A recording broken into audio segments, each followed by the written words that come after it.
Wa dhahaba Syafi'iyah ila anna rahbatal masjid minal masjid.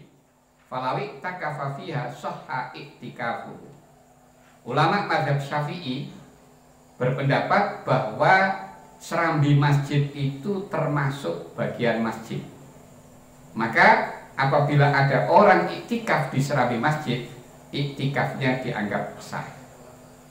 Dianggap sah. Terus apa sebenarnya yang disebut dengan serambi masjid ini? Dalam kitab Fatawi Ar-Romli diterangkan dalam bab iktikaf ada satu pertanyaan. Mal murad bi rahbatil masjid allati qalu hukmuha hukmul masjid. Apakah yang dimaksud dengan rohbah atau serambi masjid yang ulama berpendapat bahwa hukum serambi masjid ini sebagaimana hukumnya masjid? Kemudian Imam Ar-Romli menjawab, fa ajaba bi annal murada biha maka kharijahu muhjaron alaihi li ajlihi.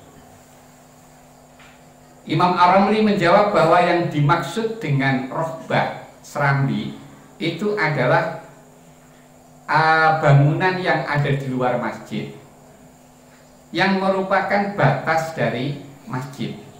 Jadi untuk dijadikan batas untuk masjid, itu namanya rohbah. Dalam kitab Fatawi Al-Fiqhiyah Al-Kubro juga begitu. Ada pertanyaan, ma haqiqatu rohbatil masjid? Wa mal farqu bainahuma? Wa mal farqu bainaha wa baina harimihi? Wa hal likullin minhuma hukmul masjid? Pertanyaannya, apa hakikat serambi masjid itu? Dan apa perbedaannya antara serambi masjid dan harimnya masjid? Harim itu batas masjid. Dan apakah masing-masing dari keduanya itu hukumnya sama dengan hukum masjid? Kemudian Syekh Ibnu Hajar menjawab, biqaulihi qala fil majmu' wa minal muhimmi bayanu haqiqatu hadhihi rahbah thumma nuqila an sahibi syamil wal bayan annaha ma kana mudhafan ila masjid muhjaron alaihi li ajlihi wa annaha minhu. Rahbah, bahwa rahbah itu adalah bangunan yang disandarkan pada masjid yang dijadikan batas untuk masjid, dan rahbah ini termasuk bagian daripada masjid. Terusnya ila anqal walaysat tujadu likulli masjidin. Tetapi rahbah ini tidak selalu ada dalam setiap masjid. Contohnya yang tidak masjid yang tidak punya rahbah itu contohnya seperti ini. Seseorang mewakafkan sebidang tanah yang sudah dibatasi untuk masjid dan tidak menyisakan sedikit pun. Jadi semuanya itu diwakafkan untuk masjid.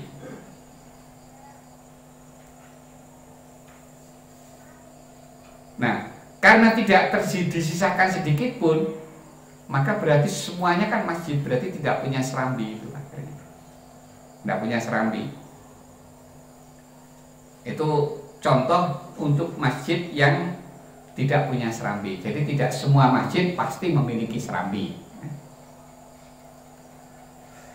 Kemudian dalam kitab Majmu' disebutkan warahbatul masjid yal bina'ul mubna lahu haulahu muttasilan bihi. Rahbahnya masjid atau serambinya masjid adalah bangunan yang dibangun di sekitar masjid yang bersambung dengan masjid. Itu rahbah. Nah, sedangkan harim wa harimul masjid fa hukmuhu hukmul masjid wala yajuzu al julusu fihi lil bai'i wala lil junubi wa yajuzu al iqtida'u fihi biman fil masjidi wal i'tikafu fihi wa dhabitu harimil ma'mur ta'arradu lahu fi babi ihya'il mawad.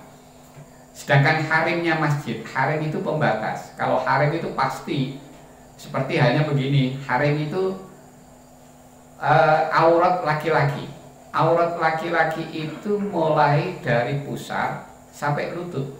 Berarti batasnya kan lutut, batasnya pusar. Nah, ini namanya harim. Namanya harim, pusar dan lutut itu namanya harim. Makanya itu masih termasuk bagian daripada aurat. Makanya kalau nutup dilebihkan. Gitu. Nah, masjid juga begitu. Batasnya itu termasuk bagian dari masjid.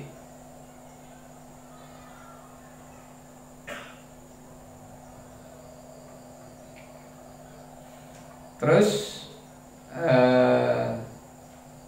wa amma rahbatul masjid faqala fi syarhil muhadzab qala shahibus syabil wal bayan hiya ma kana mudhafan ilal masjid. Sedangkan serambi masjid, Imam Nawawi dalam syarah muhadzab mengatakan, ulama dalam kitab pengarang kitab Asy-Syamil dan Al-Bayan mengatakan bahwa rohbah atau serambi masjid adalah bangunan yang disandarkan pada masjid.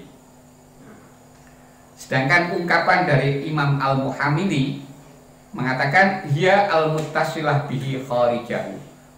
Rohbah atau serambi masjid adalah bangunan yang bersambung dengan masjid yang berada di luar masjid. Imam Al-Bandaniji mengatakan hiyal bina'ul mubna bijiwarihi muttasilan bihi. Rohbah adalah bangunan yang dibangun di sekitar masjid yang bersambung dengan masjid. Nah, ini kan semua mengarah pada serambi-serambi yang ada di masjid-masjid kita. Terus ibarat yang terakhir itu ini membahas tentang ibadah-ibadah kita yang butuh pada tempat, yaitu masjid. Yaitu di sini wala yaftaqiru syai'un minal ibadat ilal masjidi illa tahiyyatu wal i'tikaf wat thawaf. Ibadah itu tidak membutuhkan masjid kecuali hanya 3 hal ini. Satu adalah sholat tahiyatul masjid, yang kedua adalah iktikaf, dan yang ketiga adalah tawaf. Bon, itu soal pertama. Kedua, soal 112. Seorang anak perempuan ketika ditinggal mati ayahnya, siapa yang menjadi walinya? Jawaban, yang menjadi walinya adalah wali yang urutannya jatuh setelah ayah. Urutannya setelah ayah berarti kakeknya, kalau masih ada, ya, kakeknya. Maksudnya kakek di sini ayahnya ayah, ayahnya ayah. Kalau ayahnya ibu tidak masuk, harus ayahnya ayah, ini yang masuk termasuk wali. Kalau itu sudah tidak ada, maka beralih pada urutan berikutnya. Setelah itu saudara kandung, kemudian saudara seayah, dan seterusnya. Itu urutan dalam perwalian. Nanti dalam referensinya itu ada urutan yang lebih jelas, seperti diterangkan dalam kitab I'anatut Thalibin, bahwa ail wali abun. Urutan pertama ini wali dalam nikah, ya. Pertama adalah ayah dari anak perempuan tadi. Fa inda adamihi hissan au syar'an. Ketika ayah tidak ada, baik secara nyata atau secara syarak. Secara nyata itu memang orang ayahnya sudah tidak ada, mungkin sudah mati ayahnya. Atau secara syarak tidak ada, orangnya, ayahnya masih ada, tapi secara syarak dianggap tidak ada karena dia tidak memenuhi syarat menjadi wali, misalnya. Maka ketika ayahnya tidak ada, beralih urutannya pada urutan kedua, yaitu abu, ayahnya ayah. Dan begitu seterusnya sampai ke atas. Ayahnya ayah, ayahnya ayahnya ayah, ayahnya ayahnya ayahnya ayah, dan seterusnya. Pokoknya jalur ayah-ayah terus. Kalau urutan itu sudah tidak ada, baru urutan ketiga, berpindah pada urutan ketiga. Tsumma ba'dal asli asobatuha. Setelah dari arah orang tua, maka kemudian berpindah pada urutan ahli waris asobah, yaitu orang yang di jalur samping nasab. Di jalur samping nasab siapa saja? Pertama yang didahulukan akhun li abawain, saudara laki-laki yang seayah seibu. Itu yang didahulukan. Kalau itu sudah tidak ada, maka beralih fa'akhun li'ab, saudara laki-laki yang seayah. Kalau ini sudah tidak ada, turun ke anaknya. Anak laki-lakinya saudara laki-laki seayah. Kalau tidak ada, berikutnya berarti anak laki-lakinya saudara laki-laki seayah. Kalau itu sudah tidak ada, berpindah lagi. Faba'da ibnil akhi ammun, baru berpindah kepada paman. Paman ini adalah saudara laki-laki ayahnya, bukan saudara laki-laki ibunya, tapi saudara laki-laki ayahnya. Yang kita dahulukan adalah ammun li abawen, paman yang seayah seibu, saudara laki-lakinya ayah yang seayah seibu. Kalau itu tidak ada, baru paman yang seayah. Kalau itu sudah tidak ada, maka turun ke anaknya. Ke anaknya. Kalau itu sudah tidak ada, baru beralih pada urutan berikutnya, yaitu karena ini tadi yang merupakan wali dari jalur nasab. Itu sudah habis, wali dari jalur nasab. Kalau wali dari jalur nasab sudah tidak ada, maka berpindah pada namanya wali dari jalur wala. Ini kalau memang asalnya dia budak. Kalau tidak ya berarti tidak punya. Kalau tidak berarti tidak punya waris wali dari jalur wala. Tapi terus bagaimana? Berarti ya urutan terakhir adalah hakim. Urutan terakhir adalah hakim. Kalau asalnya budak, berarti nanti setelah dari jalur nasab berpindah, pertama adalah orang yang memerdekakan dia. Kalau orang yang memerdekakannya sudah tidak ada, maka para ahli waris asobahnya orang yang memerdekakan dia. Ini secara berurutan juga nanti. Nah, ini wali seorang perempuan yang akan nikah. Urutan perwaliannya seperti itu. Urutan perwaliannya seperti itu. Nah, urutan terakhir nanti wali ini adalah sultan atau hakim. Itu urutan yang terakhir. Tapi kadang-kadang ini nanti ada wali itu tidak bisa berpindah kepada urutan berikutnya, tapi langsung pindah ke hakim. Satu contoh begini, wali itu ayahnya misalnya, ayahnya itu menolak untuk menikahkan anaknya.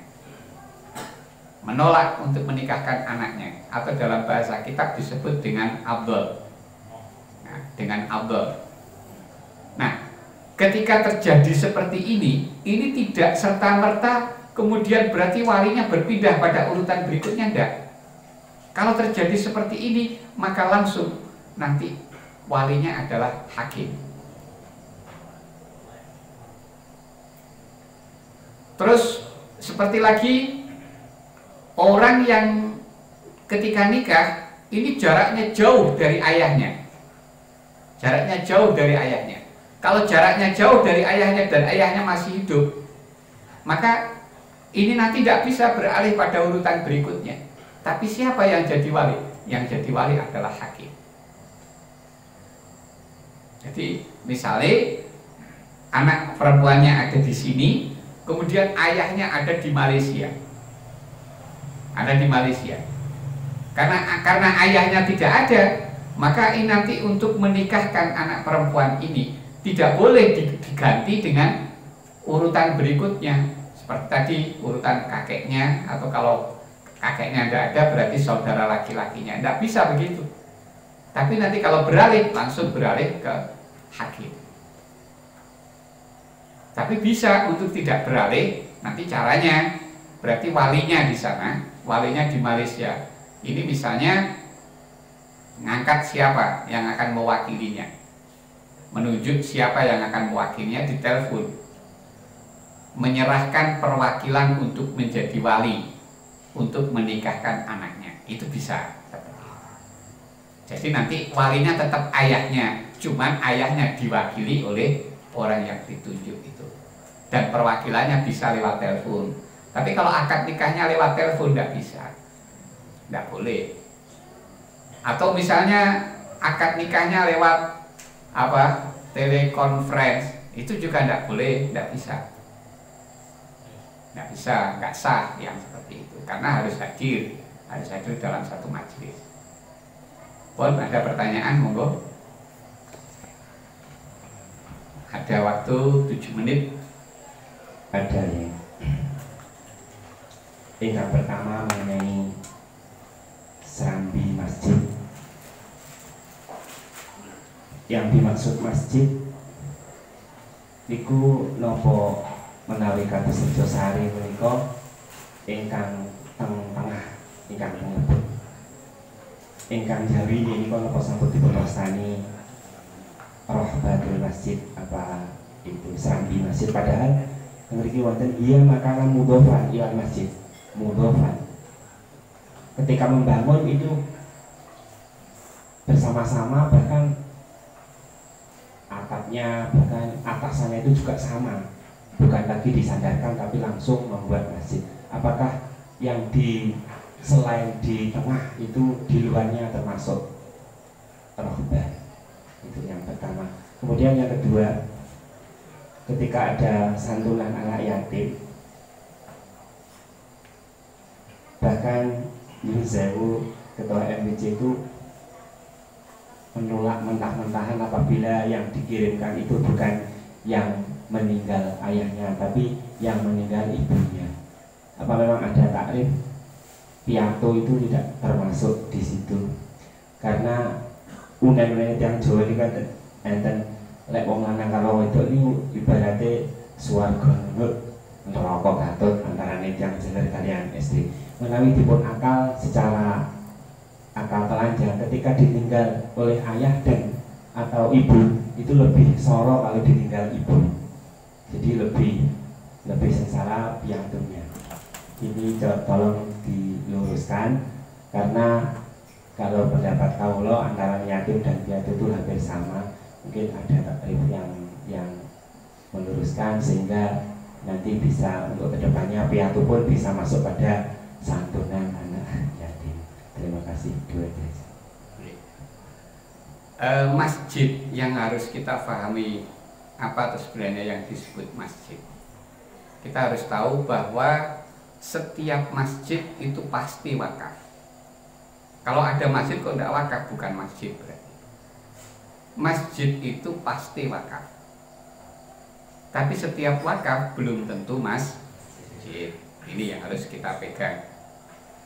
Nah, untuk menentukan mana masjid dan mana yang bukan, itu penentuannya adalah pada waktu wakaf. Maka mana yang diwakafkan jadi masjid, maka itulah yang disebut masjid. Itu terlepas baik sudah ada bangunannya atau tidak, itu sama saja.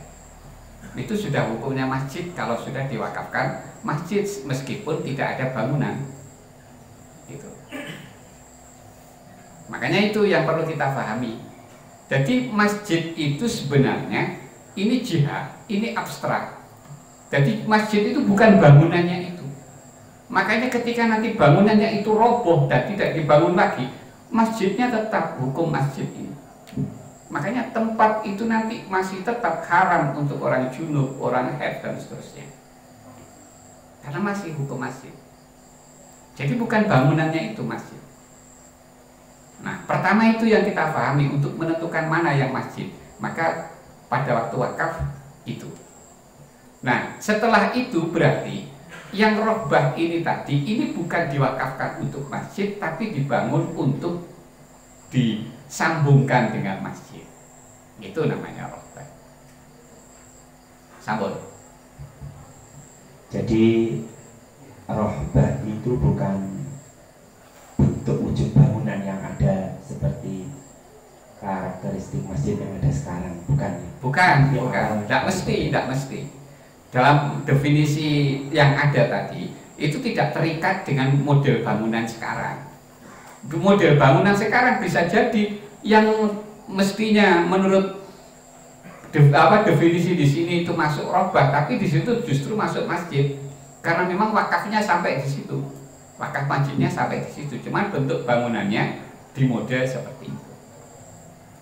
Nah, itu seperti itu yang yang terjadi.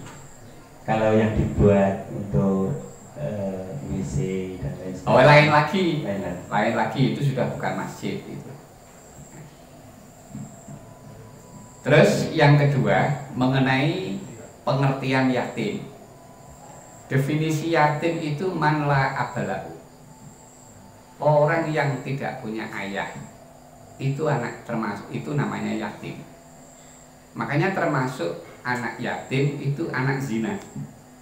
Anak hasil dari zina itu karena tidak ada ayah, itu termasuk yatim.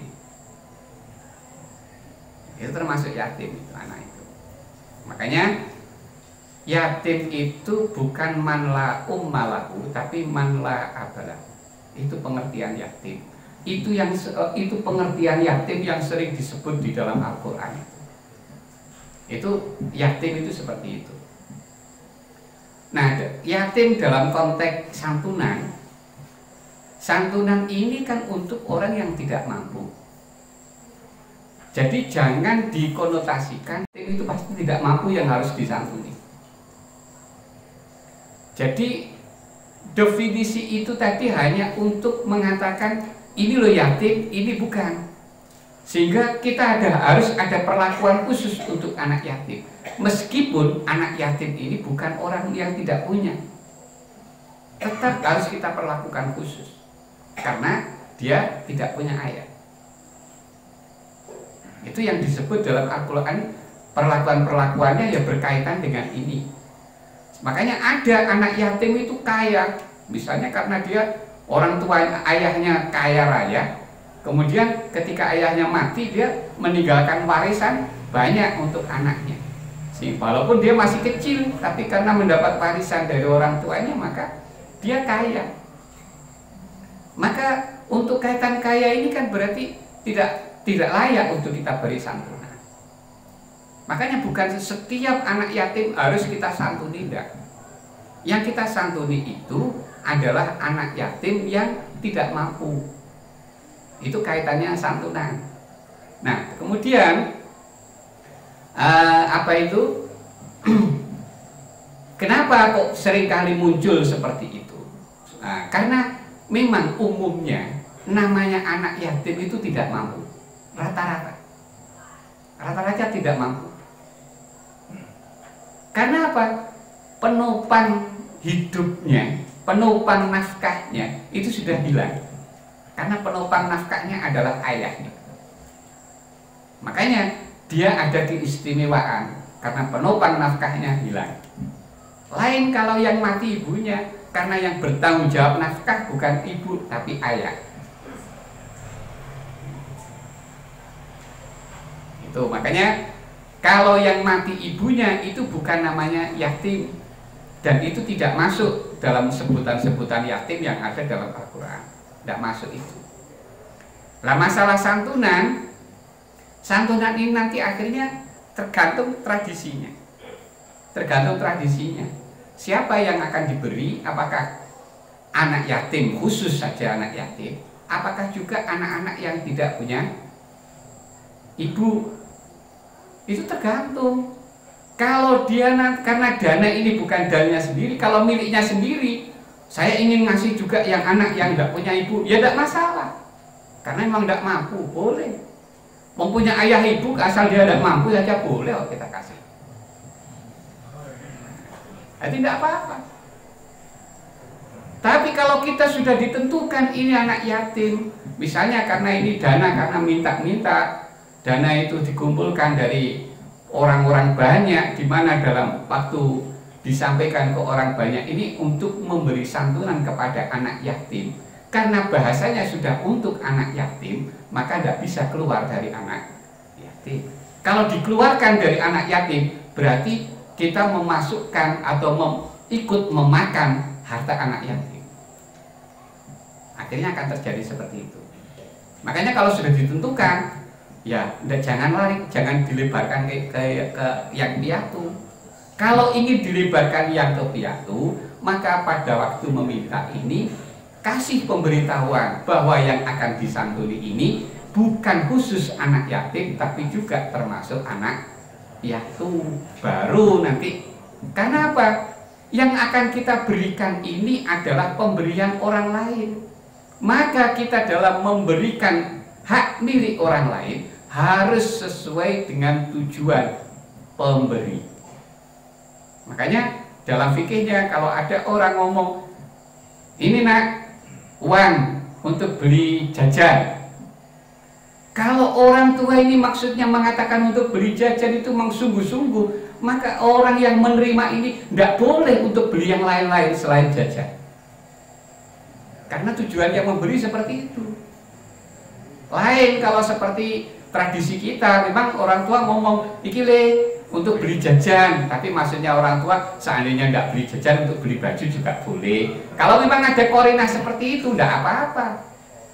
Tapi kalau tidak ada korinah, memang ini penentuan yang memberi, maka tidak boleh kita keluar dari tujuan yang memberi.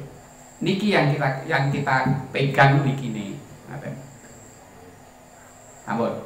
Berarti sekalipun ini untuk santunan, namun cara untuk nariknya itu diberi. Nah, makanya kalau nanti santunan ini kita kumpulkan dari orang banyak, maka waktu mengumpulkannya itu kalau kita ingin memasukkan yang piatu, maka harus disampaikan kepada orang yang akan memberi ini bahwa ini nanti akan juga diberikan kepada para piatu, atau bahkan ditambah du'afa, tidak masalah, boleh.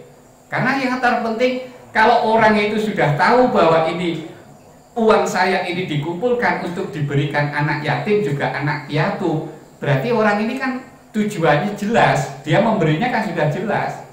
Tapi kalau dia tadi ngertinya hanya untuk anak yatim, berarti tujuannya kan hanya diberikan untuk anak yatim. Nah, padahal kita pegang, kita dalam menasarufkan harta orang lain itu harus sesuai dari kehendak pemberi. Ampun, bisa dipahami? Satu lagi, okay. Awalnya itu jariah musola, ajeng tiang ingkang jariah musola itu meninggal, ajeng musola itu dipun dadosaken masjid. Jariah itu maksudnya wakaf, wakaf, okay. Wakaf untuk musola, tapi setelah itu kemudian dirubah jadi masjid. Yeah, sambung. Untuk dalam mazhab Syafi'iyah tidak boleh. Jadi dari musola dirubah menjadi masjid tidak boleh, atau dari masjid dirubah jadi musola tidak boleh. Ini kalau dalam mazhab Syafi'i. Tapi kalau dalam mazhab lain, seperti dalam mazhab Hambali itu boleh. Kalau dalam mazhab Hambali. Tapi kalau nanti dalam mazhab Hanafi boleh dengan banyak syarat. Dengan banyak syarat gitu. Jadi yang paling banyak, yang paling sering dalam kaitan ini dipakai oleh orang-orang itu mengikuti mazhab Hambali. Tapi kalau tetap konsis mengikuti mazhab Syafi'i, tetap tidak boleh. Karena tidak boleh dirubah-rubah wakaf itu. Sudah. Ampun nggih. Alhamdulillahirabbil alamin. Sampun jam lewat 30 menit. Mungkin barokah manfaat. Kita terus siapkan ilmu kaki kita sedaya. Mungkin ditambah istiqomah. Menuakan kita kabejan wonten dunya nipun atas minjang wonten akhiratipun. Kathah kirangipun, kathah tepatipun jenenganipun pangapunten. Wassalamualaikum warahmatullahi wabarakatuh. Bismillahirrahmanirrahim. Alhamdulillahirabbil alamin. Wassalatu wassalamu ala sayyidina Muhammadin wa ala alihi washabihi ajmain. Allahumma yassir lana ma ta'assara alaina min umurina umrina umril akhirah. Allahumma ij'alna wa dhurriyyatina wa taladidina min ahli ilmi wa ahli khair wa la taj'alna wa iyyahum min ahli jahli wa dhayr. Allahumma barik lana fi ulumina, Allah barik lana fi hayatina, Allah barik lana fi arzaqina, Allah barik lana fi azwajina, Allah barik lana fi dzurriyyatina, Allah barik lana fi auladina, Allah barik lana fi talamidina, Allah barik lana fi ma'hadina hadza, Allah barik lana fi majlisina hadza bi rahmatika arhamar rahimin. Allahumma inna nas'aluka min khairi ma sa'alaka minhu Muhammadun nabiyyuka rasuluka sallallahu alaihi wasallam wa na'udzubika min syarri ma sta'adzaka minhu Muhammadun nabiyyuka rasuluka sallallahu alaihi wasallam. Allahumma a'inna ala dzikrika wa syukrika wa husni ibadatik. Allahumma inna nas'aluka husnal khatimah wa na'udzubika min su'il khatimah. Allahumma arinal haqqa haqqan warzuqna ittiba'ah wa arinal batila batilan warzuqna ijtinabah. Allahumma inna nas'aluka ilman nafi'a wa amalan shalihan maqbulan wa rizqan wasi'an halalan thayyiban wa waladan shalihan wa shifaan min kulli da'in wa saqamin bi rahmatika arhamar rahimin. Allahumma anfa'na bima 'allamtana wa 'allimna bima yanfa'una wa zidna ilman. Alhamdulillah ala kulli hal. Allahumma inna na'udzubika min 'ilmin la yanfa' wa qalbin la yakhsha' wa 'ainin la tadma' wa nafsin la tashba' wa 'amalin la yurfa' wa du'ain la isma'. Allahumma sallimna wa sallim dinana wa la taslib waqtana sa'i imanana wa la tusallit 'alaina man la yakhafaka wa la yarhamuna warzuqna khairal dunya wal akhirah innaka 'ala kulli syai'in qadir. Allahumma ya muhawwilal ahwal hawwil halana ila ahsani hal bi haulika wa quwwatika ya aziz ya muta'al. Rabbana zalamna anfusana wa in lam taghfir lana wa tarhamna lanakunanna minal khasirin. Rabbana atina fid dunya hasanah wa fil akhirati hasanah wa qina adzabannar. Wa sallallahu ala sayyidina Muhammadin nabiyil ummi wa ala alihi washabbihi wa baraka wa sallam. Subhana rabbika rabbil izzati amma yasifun wa salamun alal mursalin walhamdulillahi rabbil alamin. Bismillahirrahmanirrahim.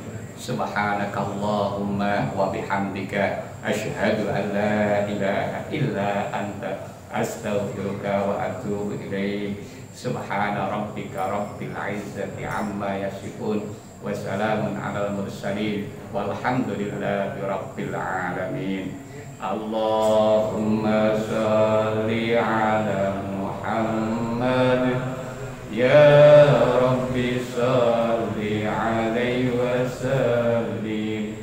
Allahumma shalli ala Muhammad ya Rabbi shalli alaihi wa sallim.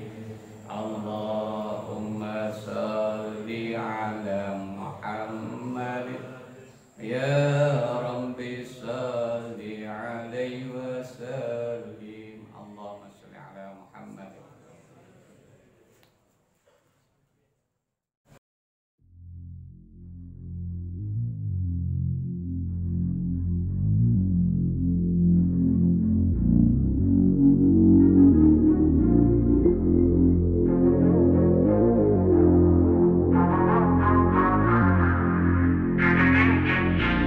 White Hill Beatmaker.